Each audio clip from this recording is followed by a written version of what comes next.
प्रतियोगी परीक्षाओं की तैयारी करने वाले समस्त प्रतियोगियों के लिए राजस्थान के भूगोल से संबंधित इस अभ्यास प्रश्न पत्र में कुल 50 प्रश्न आपके समक्ष प्रस्तुत होंगे, जिसमें विभिन्न बिंदुओं जैसे राजस्थान की स्थिति, कृषि, जलवायु, जनगणना, उद्योग, खनिज संसाधन, धरातलीय स्वरूप संबंधी पक्ष हैं वो शामिल होंगे।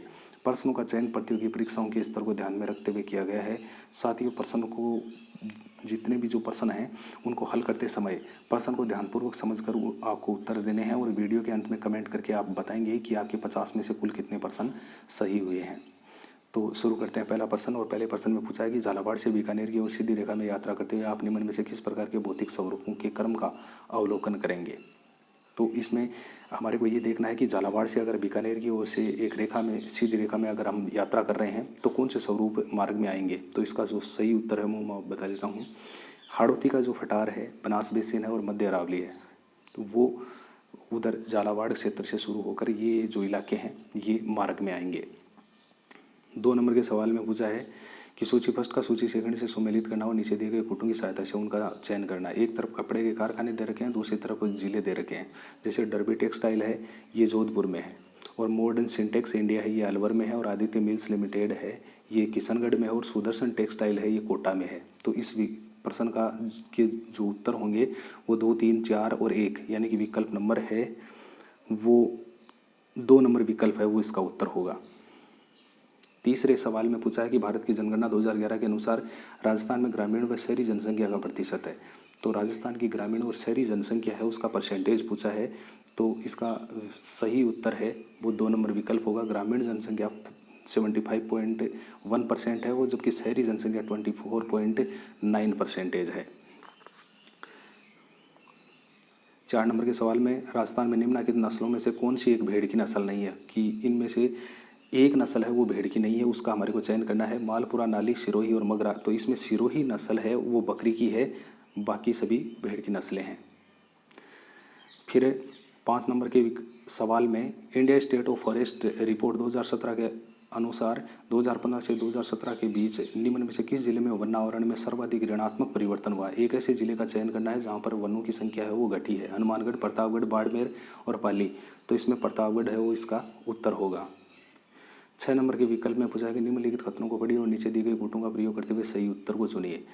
कथन ए में दिया है कि राजस्थान में वर्तमान में 81 विभिन्न प्रकार के खनिजों का खनन किया जा रहा है, और बी कथन में दिया है कि देश में चांदी, कैल्साइट और जिप्सम का लगभग पूरा उत्पादन राजस्थान में होता है। विकल्प 1 में है कि केवल कथन ए सही है, 2 नंबर में है केवल कथन बी सही है, 3 में कथन ए और बी दोनों सही हैं, और 4 में ना तो ए और ना ही बी सही है। तो इसमें विकल्प नंबर 2 है वो इसका उत्तर होगा। केवल कथन बी सही है। देश में चांदी, कैल्साइट और जिप्सम का लगभग पूरा उत्पादन राजस्थान में होता है। बाकी कथन ए है उसमें गलती ये है कि राजस्थान में वर्तमान में 81 विभिन्न प्रकार के खनिजों का खनन किया जा रहा है। तो 81 नहीं, वर्तमान में 58 प्रकार के जो खनिज हैं उनका खनन किया जा रहा है, इसलिए ए विकल्प है वो गलत है इसका। 7 नंबर के सवाल में राजस्थान में बंजर भूमि विकास कार्यक्रम क्रियान्वित होता है। कृषि विभाग द्वारा, सिंचाई विभाग द्वारा, ग्रामीण विकास एवं पंचायती राज विभाग द्वारा, वन विभाग द्वारा। तो बंजर भूमि विकास कार्यक्रम है वो ग्रामीण विकास पंचायती राज विभाग द्वारा क्रियान्वित किया जा रहा है। फिर है 8 नंबर के सवाल में निम्न में से कौन सा सर्वोच्च शिखर है। कुछ पहाड़ दे रखे हैं और उन पर्वतों की का जो शिखर है उसके बारे में हमारे से पूछा है कि कौन सा पर्वत शिखर सर्वोच्च है। तो इसमें रोजा बाकर, इसराना बाकर और जारोला फाड़ और तारागढ़ है। तो इसमें रोजा बाकर, इसराना बाकर और जारोला फाड़ है ये तो जालोर की फाड़ियाँ हैं, जबकि तारागढ़ जो पर्वत है वो अजमेर में है और इसकी जो ऊंचाई है वो 870 मीटर है, इसीलिए ये सर्वोच्च शिखर है। तारागढ़ पर्वत है उसका सर्वोच्च शिखर है। बाकी इन्हीं अगर पर्वत शिखरों में देखें तो इसमें जारोला फाड़ है वो सबसे कम शिखर वाला, सबसे कम ऊंचाई वाला पहाड़ है। तो 4 नंबर विकल्प है वो इसका उत्तर होगा। 9 नंबर के सवाल में कोपेन के वर्गीकरण के अनुसार टोंक, जयपुर, दौसा जिलों में किस प्रकार की जलवायु पाई जाती है। तो नीचे कुछ जलवायु है वो दे रखी हैं, BSSW, CWG, AW और BWSW। तो टोंक, जयपुर और दौसा है उसमें CWG प्रकार की जलवायु है वो पाई जाती है। BSSW जलवायु है वो चूरू, सीकर, नागौर और झुंझुनू में पाई जाती है, जबकि AW प्रकार की जो जलवायु है ये दक्षिण राजस्थान में पाई जाती है, ये आर्द्र प्रकार की जलवायु है। और BWSW है ये शुष्क क्षेत्र की जलवायु है जो पश्चिमी राजस्थान में बीकानेर, जैसलमेर और बाड़मेर जिलों में पाई जाने वाली जलवायु है। आगे 10 नंबर के सवाल में राजस्थान में national research centre for arid horticulture NRCAH, जिसका विस्तार बाहर कोष्टक के बाहर दिया गया है, और हमारे से पूछा है कि ये संस्थान है जो बागवानी से संबंधित संस्थान है, ये कहाँ पर है? जोधपुर, बीकानेर, बाड़मेर और फलौदी। तो ये बागवानी संस्थान है वो बीकानेर में स्थित है। 11 नंबर के सवाल में पूछा है कि निम्नलिखित में से कौन सा समूह उनके औसत वार्षिक वर्षा के अनुसार अवरोही क्रम में व्यवस्थित है? कि कुछ जिलों के नाम दे रखे हैं जैसे अजमेर, बूंदी, गंगानगर और नागौर हैं। इन जिलों में से हमारे को ये पूछा है कि वार्षिक वर्षा है वो सबसे ज़्यादा किस जिले में होती है, और उसके बाद में अधिक से कम की ओर चलना है, यानी कि डिसेंडिंग ऑर्डर है उसका हमारे को पालन करना है। तो इसमें बूंदी, अजमेर, नागौर और गंगानगर है। विकल्प नंबर 4 है वो इसका उत्तर होगा। सबसे अधिक बूंदी में बारिश होती है, उसके बाद में अजमेर में, फिर नागौर में, फिर गंगानगर में। 12 नंबर के सवाल में पूछा है कि राजस्थान में औद्योगिकीकरण की गति को तीव्र करने में सर्वोच्च संगठन के रूप में निम्न में से कौन लगा हुआ है? एक ऐसे संगठन का चयन करना है जो राजस्थान के जो उद्योग है उनको गति देने का काम करता है। राजस्थान वित्त निगम, राजस्थान राज्य औद्योगिक विकास एवं विनियोजन निगम, निवेश संवर्धन ब्यूरो और भारतीय औद्योगिक विकास बैंक। तो राजस्थान राज्य औद्योगिक विकास एवं विनियोजन निगम है, यानी कि रिको है, वो राजस्थान के औद्योगिक संस्थानों को गति देने का काम है वो करता है। 13 नंबर के सवाल में पूछा है कि बनास नदी का उद्गम स्थल है। नंबर 1 विकल्प में दिया है उदयपुर के नज़दीक गोगुंदा की फाड़ियाँ, नागपाड़ अजमेर, जानाफाव की फाड़ियाँ मध्य प्रदेश, कोमलगढ़ के नज़दीक खमनौर की फाड़ियाँ। तो बनास नदी का उद्गम स्थल है वो कोमलगढ़ के नज़दीक खमनौर की जो फाड़ियाँ हैं वहाँ से बनास नदी है वो निकलती है। उदयपुर के नज़दीक गोगुंदा की जो फाड़ियाँ हैं वहाँ से बेड़स नदी निकलती है। नागपाड़ अजमेर से लूनी नदी है उसका उद्गम स्थल है, और जानाफाव की फाड़ियाँ मध्य प्रदेश हैं वो चंबल नदी का उद्गम स्थल है। 14 नंबर के सवाल में पूछा है कि नाथरा का पाल स्थित है, ये खदान का नाम है और ये किस जिले में है? ये हमारे से पूछा है जयपुर में, उदयपुर में, अलवर में और खेतड़ी में। तो ये उदयपुर में लोएस की खान है, इसीलिए विकल्प 2 है वो इसका उत्तर होगा। 15 नंबर के सवाल में पूछा है कि कालागुमान खान क्षेत्र प्रसिद्ध है। कालागुमान जो खदान है वो किस खनिज के लिए प्रसिद्ध है? तांबा के लिए, पन्ना के लिए, क्वार्टज के लिए और चाइना क्ले के लिए। तो कालागुमान खान जो उदयपुर की है वो पन्ना के लिए प्रसिद्ध है। 16 नंबर के सवाल में सूची फर्स्ट का सूची सेकंड से मिलान करना है और नीचे दिए गए कुटुंब में से उनका चयन करना है। एक तरफ झीलें दे रखी हैं, दूसरी तरफ जिले दे रखे हैं। तो झीलें हैं उनका जिलों से मिलान करना है। तो उम्मेद सागर झील है वो भीलवाड़ा में है, नक्की झील है वो सिरोही में है, और पिछोला झील उदयपुर में है, और तालाबसाई झील है वो धौलपुर में है। तो इसमें 4, 1, 2 और 3 है, यानी कि विकल्प नंबर 2 है वो इसका उत्तर हो जाएगा। फिर 17 नंबर के सवाल में 2011 की जनगणना के अनुसार राजस्थान के कौन से जिलों में सर्वाधिक और न्यूनतम महिला साक्षरता दर है? एक इनमें सिर्फ ऐसे युग्म का चयन करना है जो सर्वाधिक और न्यूनतम महिला साक्षरता दर को दर्शाते हैं। जयपुर, प्रतापगढ़, सीकर, बांसवाड़ा, झुंझुनू, सिरोही और कोटा जालौर। तो इसमें कोटा और जालौर हैं, ये विकल्प सही होगा क्योंकि सर्वाधिक महिला साक्षरता वो कोटा की है 65.09%, और जालौर की सबसे कम महिला साक्षरता है वो 38.05% है। 18 नंबर के सवाल में सूची फर्स्ट का सूची सेकंड से मिलान करना है और नीचे दिए गए कुटुंब का सही उत्तर का चयन करना है। एक तरफ बांध दे रखे हैं और दूसरी तरफ जिले दे रखे हैं कि कौन सा बांध कौन से जिले में है, इसका हमारे को आपस में सुमेल करना है। तो मेजा बांध है वो कोठेरी नदी पर भीलवाड़ा जिले में है, और जाखम बांध है वो जाखम नदी पर प्रतापगढ़ में, जवाई बांध जवाई नदी पर पाली में, और माही बजाज सागर बांध है वो माही नदी पर बांसवाड़ा में है। यानी कि 3, 2, 1, 4 3, 2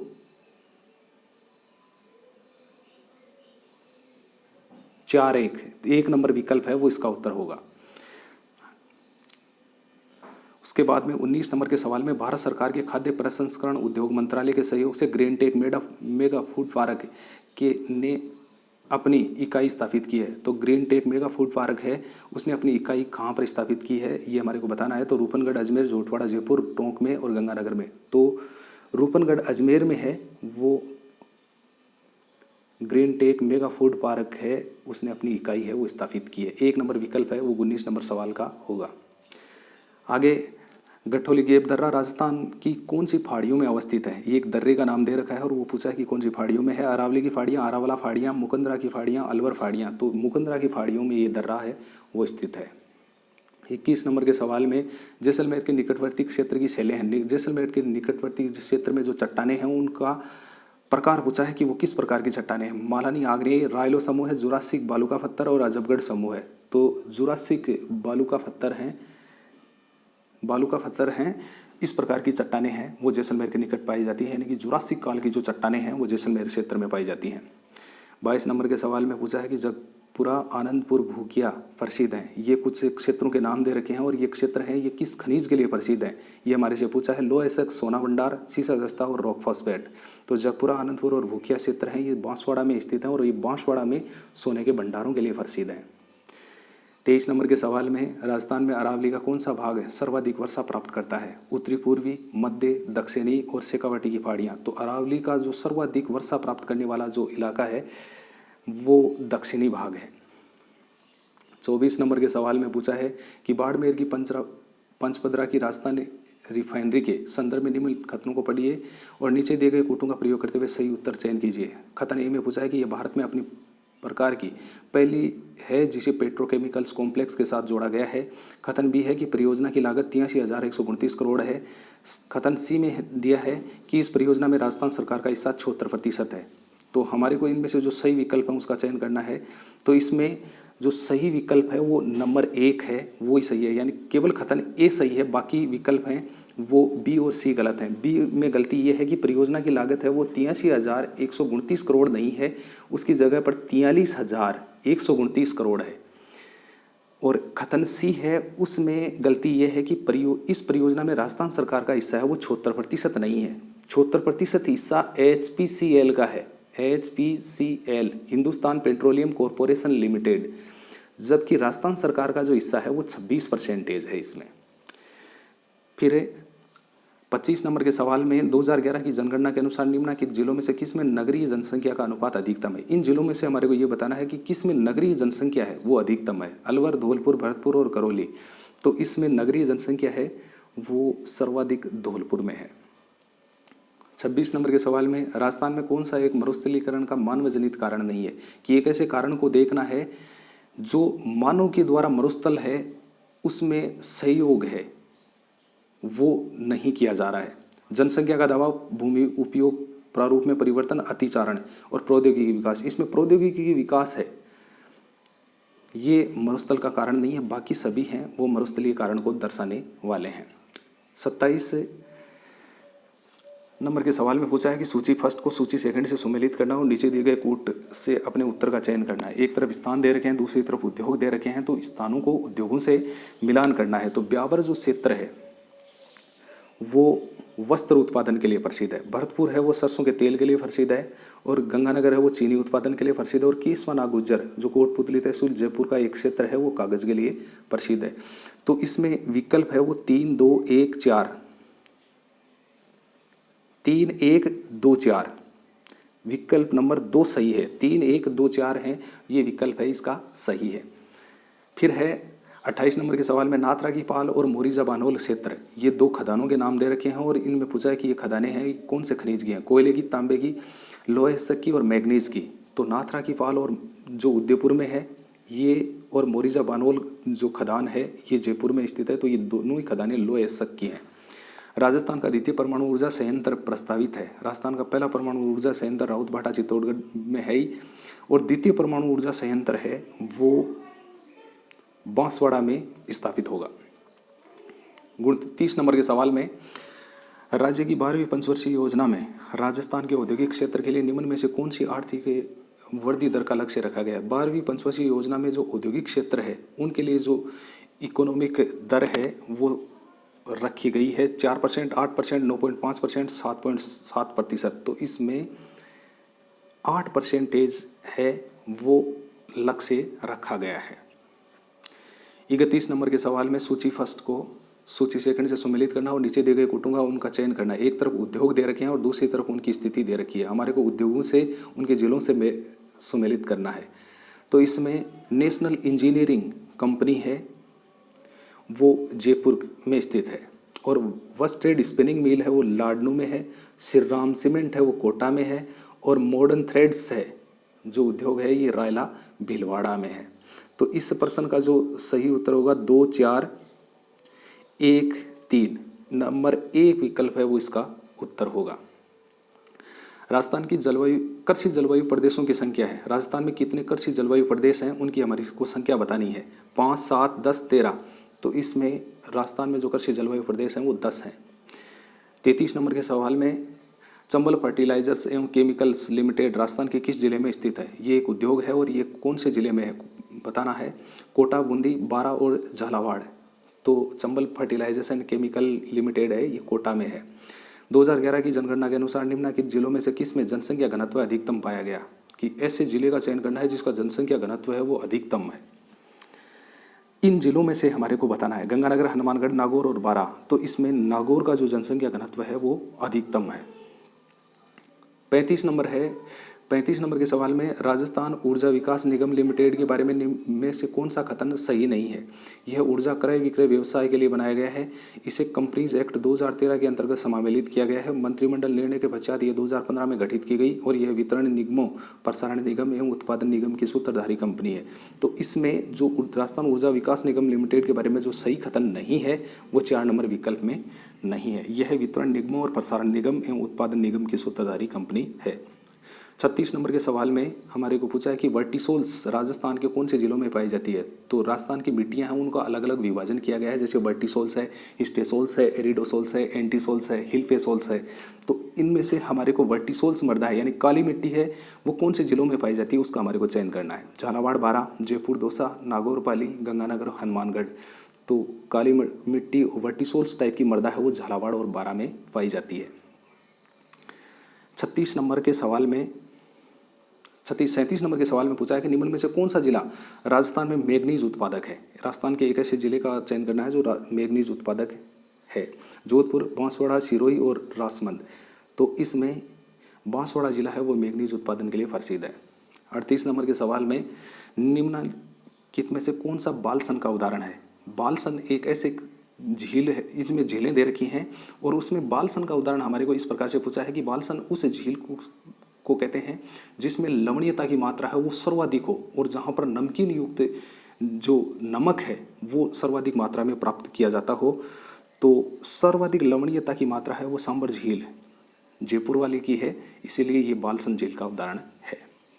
39 नंबर के सवाल में बायतू, कोसलो और कपूड़ी क्षेत्र किसके उत्पादन के लिए प्रसिद्ध है? बायतू, कोसलो और कपूड़ी क्षेत्र हैं ये बाड़मेर जिले में हैं और ये किन के लिए प्रसिद्ध हैं? पवन ऊर्जा, भूतापीय ऊर्जा, तेल एवं गैस और जल विद्युत के लिए। तो बायतू, कोसलो और कपूड़ी हैं वो तेल एवं गैस के लिए प्रसिद्ध हैं। 40 नंबर के सवाल में पूछा है कि अरावली और विंध्य के मिलन स्थल का भ्रंश कहलाता है कि जहाँ पर अरावली पर्वतमाला और विंध्याचल पर्वतमाला है ये आपस में जहाँ पर मिलन होता है इनका, उस क्षेत्र को क्या कहते हैं? महान सीमा भ्रंश, मुख्य सीमा भ्रंश, मुख्य मध्यवर्ती भ्रंश और दिल्ली भ्रंश। तो इसमें महान सीमा भ्रंश है वो इस प्रश्न का उत्तर होगा। 41 नंबर के सवाल में राजस्थान स्थित कौन सा राष्ट्रीय राजमार्ग स्वर्णिम चतुर्भुज योजना व पूर्व पश्चिम कॉरिडोर दोनों का हिस्सा है? NH8, NH14, NH छिंत्र और NH79। तो इसमें जो NH8 और NH76 हैं ये दोनों ही जो कॉरिडोर है इसका हिस्सा है, इसलिए विकल्प 1 और 3 दोनों सही हैं, इसलिए ये प्रश्न है ये डिलीट हो जाएगा। 42 नंबर के सवाल में नवीन एवं नवीकरणीय ऊर्जा मंत्रालय के द्वारा अनुमोदित राजस्थान की एक मेगा सोलर पावर परियोजना अवस्थित है कि एक ऐसे क्षेत्र का हमारे को बताना है जहां पर राजस्थान की एक मेगा सोलर पावर परियोजना है उसका स्थापित किया गया है। बीटड़ी, देवगढ़, बालोतरा और फतेहगढ़। तो ये मेगा सोलर पावर परियोजना है ये फतेहगढ़ जैसलमेर में स्थापित की गई है। 43 नंबर के सवाल में निम्नलिखित में से कौन सा राजस्थान के सूती वस्त्र उद्योग से संबंधित नहीं है? Reliance Comtex Udaipur, Mewar textiles Bhilwara, Birla corporation Chittorgarh, Edward mills Beawar. तो इसमें जो बिरला कॉरपोरेशन चित्तौड़गढ़ है ये सीमेंट उत्पादन के लिए प्रसिद्ध है, तो ये इसमें बाहर हो जाएगा, ये सूती वस्त्र उद्योग से संबंधित नहीं है। बाकी जितने भी जो वो विकल्प हैं 1, 2, 4 ये सब के सब सूती वस्त्र उद्योग से संबंधित हैं। 44 नंबर के सवाल में पूछा है कि राजस्थान के कौन से जिले 2011 में 100 से कम जनसंख्या घनत्व वाले हैं? कि 100 से कम जनसंख्या घनत्व वाले जिलों का हमारे को चयन करना है। इसमें अलग अलग विकल्प में दे रखा है, जैसे जैसलमेर, बीकानेर, बाड़मेर, जैसलमेर, चूरू, जोधपुर, बीकानेर, नागौर, चूरू, चूरू, बाड़मेर और जोधपुर। तो इसमें सबसे 100 से कम जनसंख्या घनत्व वाले जिले हैं वो जैसलमेर, बीकानेर और बाड़मेर होंगे। 45 नंबर के सवाल में राजस्थान राज्य की नवीनतम वन नीति प्रचलन में आई थी कि राजस्थान की जो नवीनतम वन नीति है उसकी घोषणा है वो कब की गई, 1988 में, 2018 में, 2010 में और 2008 में। तो नवीनतम वन नीति है उसकी घोषणा 2010 में हुई थी, 18 फरवरी 2010 को। 46 नंबर के सवाल में सूची फर्स्ट का सूची सेकंड से सुमेलित करना है और नीचे दिए गए कोटों से उसका चयन करना है। एक तरफ खनिज दे रखे हैं, दूसरी तरफ उनके खनन के क्षेत्र दे रखे हैं। हमारे को इनको खनिजों को खनन क्षेत्रों से मिलान करना है। तो रॉक फॉस्फेट है वो डाफन कोटड़ा और फतेहगढ़ में है, 2 नंबर कूट से मिलान होगा इसका। और डाफन कोटड़ा और फतेहगढ़ हैं ये जैसलमेर में है। टंगस्टन है वो प्राप्त होता है डेगाना की खानों से, नागौर से। मैग्नीज है वो लीलवानी खान से प्राप्त होता है, ये बांसवाड़ा में है। और डोलामाइट जो खनिज है वो दरियावाद और तथा खमेरा खनन क्षेत्र हैं उदयपुर, उनसे प्राप्त होता है। तो इस विकल्प का जो सही उत्तर होगा, इस प्रश्न का जो सही उत्तर होगा वो 2, 4, 3, 1, 2, 4, 3, 1, 1 नंबर विकल्प है वो इसका उत्तर हो जाएगा। 47 नंबर के सवाल में 2011 की जनगणना के अनुसार निम्न में से कौन से जिलों के समूह में सबसे कम महिला साक्षरता अंकित है, कि एक सबसे कम महिला साक्षरता है उन जिलों का हमारे को बताना है। इन जिलों में से कोटा, धौलपुर, जयपुर, जालोर, बीकानेर, प्रतापगढ़, जालोर, सिरोही, जैसलमेर और बाड़मेर, बारा और जालोर। तो इसमें जो कम महिला साक्षरता दर है वो जालोर, सिरोही और जैसलमेर की, यानी 47 नंबर का 3 नंबर विकल्प है वो राइट आंसर होगा। 48 नंबर में पूछा है कि कृषि विभाग राजस्थान के मृदा वर्गीकरण के अनुसार रेवरीना मृदा पाई जाती है। रेवरीना मृदा भूरी रेतीली मिट्टी होती है उसको कहते हैं। तो ये किस कहाँ पर पाई जाती है? गंगानगर, बीकानेर, उदयपुर और जालोर। तो रेवरीना मृदा है वो गंगानगर के क्षेत्र में पाई जाने वाली मृदा है। 49 नंबर के सवाल में पूछा है कि राज्य का पहला स्पाइस पार्क कहाँ स्थापित किया गया है? रामगढ़, कोटा रामगंज मंडी, जयपुर, जोधपुर, उदयपुर। तो राज्य का जो पहला मसाला पार्क है उसका स्थापन सन 2012 में जोधपुर के तिवरी इलाके में, तिवरी तहसील का कोई इलाका था और वहाँ पर इसकी स्थापना है वो की गई थी सन 2012 में। उसके बाद में 50 नंबर के सवाल में, अंतिम सवाल में पूछा है कि राजस्थान में नए जल संपर्क वाटरसाइड के चुनाव में निम्न में से किस मानदंड को सर्वाधिक भारीता या महत्व दी जाती है? क्षेत्र जिसमें पेयजल की विकट कमी हो, क्षेत्र जिसमें अनुसूचित जाति जनजाति तथा गरीबी रेखा के नीचे जनसंख्या 75% से अधिक हो, जहां समाज परियोजना की पूर्णता के उपरांत उसके रखरखाव को तत्पर हो और जिन क्षेत्रों में मजदूरी अत्यंत न्यून हो। तो नए जल संभर जो वाटरसाइड हैं उनके चुनाव में जिस मानदंड को सर्वाधिक महत्व दी गई है वह विकल्प 1 है कि ऐसा क्षेत्र जिसमें पेयजल की विकट कमी हो वहाँ पर इसके को सर्वाधिक महत्व दिया गया है। तो साथियों इस प्रकार से ही आपके 50% पूरे हो चुके हैं। आपके ऐसे ही एक नई वीडियो के साथ में, एक नए सब्जेक्ट के साथ में आप बहुत जल्द आपसे रूबरू होंगे। और अगर आप चैनल पर नए हैं तो चैनल को सब्सक्राइबर ज़रूर करें ताकि आने वाले वीडियो हैं उनका नोटिफिकेशन सर्वप्रथम आपको प्राप्त हो सके। और जितने भी जो वीडियो आएंगे मेरे द्वारा पूरा का पूरा ये प्रयास रहेगा कि वो काफ़ी स्तरीय हों और आने वाली जो जितनी भी जो परीक्षाएं हैं उनके लेवल के अनुसार मेरा पूरा प्रयास ये रहेगा कि उनके लेवल के अनुसार ही वो प्रश्न पत्र है वो तैयार करके आपके समक्ष प्रस्तुत करूँगा। तब तक के लिए जय हिंद, जय भारत।